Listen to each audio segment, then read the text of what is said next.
रामकृष्ण हरी. येत्या 20 तारखेला महाराष्ट्रामध्ये मतदान होणार आहे. आपल्याला दान करावायचे आहे.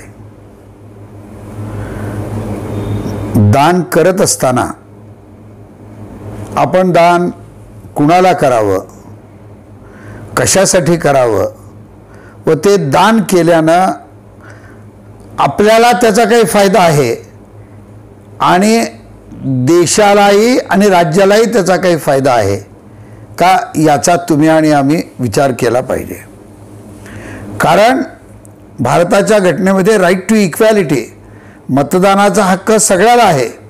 प्रत्येकाने आपापल्या विचाराने मतदान हे केलं पाहिजे. पण हे मतदान करत असताना सुद्धा जाऊन नुसतं बटन दाबून यायचं नाही आहे. 2 गोष्टी करायच्या आहेत. एक विचार करायचा आहे आणि कर्तव्य करायचं आहे. विचार काय करायचा आहे की मला तर मतदान करावायचं आहे, पण हे मतदान करत असताना मी आज ज्या वारकरी संप्रदायात राहिलो, वारकरी संप्रदायात वाढलो, वारकरी संप्रदायात खेळलो, त्या वारकरी संप्रदायाला संरक्षण देऊन आज आम्हाला पाठबळ देणारं असं नेतृत्व किंवा असं नेतृत्व महाराष्ट्राला करणारं सरकार आम्ही देऊ शकतो का? असं समजू नका एक मत काय करतंय. एकच मत महाराष्ट्राला घडवू शकतो आणि तेही मत तुमचं आणि आमचं.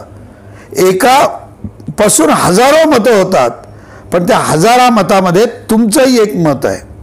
आणि म्हणून मत टाकायला जायचं नाही असं कधीच करायचं नाही. मत तर टाकलंच पाहिजे, पण टाकत असताना अतिशय विचार करून मत टाकलं पाहिजे. अतो विचार कर्तव्यो, विचार करून मत टाकलं पाहिजे. का टाकलं पाहिजे? कारण आज आपण श्री क्षेत्र पंढरीला जातो, श्री क्षेत्र आळंदीला जातो, श्री क्षेत्र देहूला जातो, श्री क्षेत्र पैठणला जातो. महाराष्ट्रातील अनेक संतांच्या ठिकाणी आज तुम्ही आम्ही सातत्यानं जात असतो. तिथे जात असताना भजन करायला, सत्संग करायला, प्रवचन करायला आज तुम्ही निर्भयतेने गेलं पाहिजे. तुम्हाला जाताना आनंद वाटला पाहिजे. तुम्हाला त्या राज्यकर्त्यांनी पाठबळ दिलं पाहिजे, राज्यकर्त्यांनी तुम्हाला सांभाळलं पाहिजे. म्हणून मतदान करत असताना अतिशय विचार करून मतदान करा.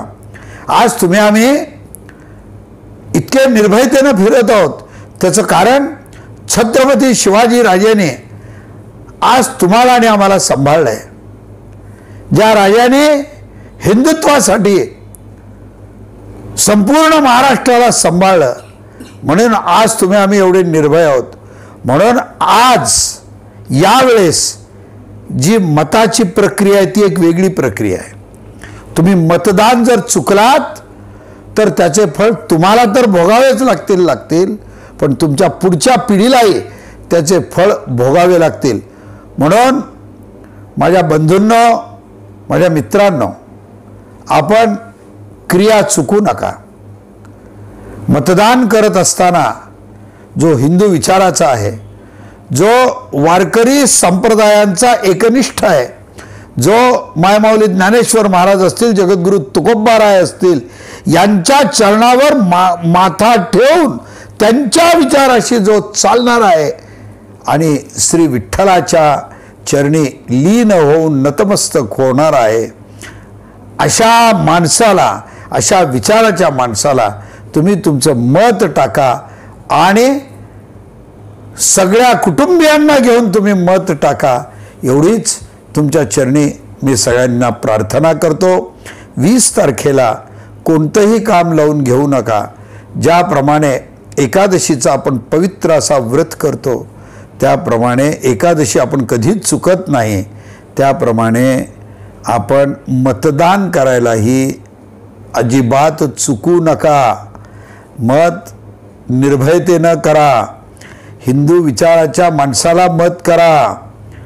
वारकरी संप्रदायाचा जो अनुयायी आहे, वारकरी संप्रदायाच्या तत्त्वज्ञानाशी जो लीन होणार आहे, अशा विचाराला तुम्ही मतदान करा, एवढीच आपल्या चरणी प्रार्थना करतो. रामकृष्ण हरी.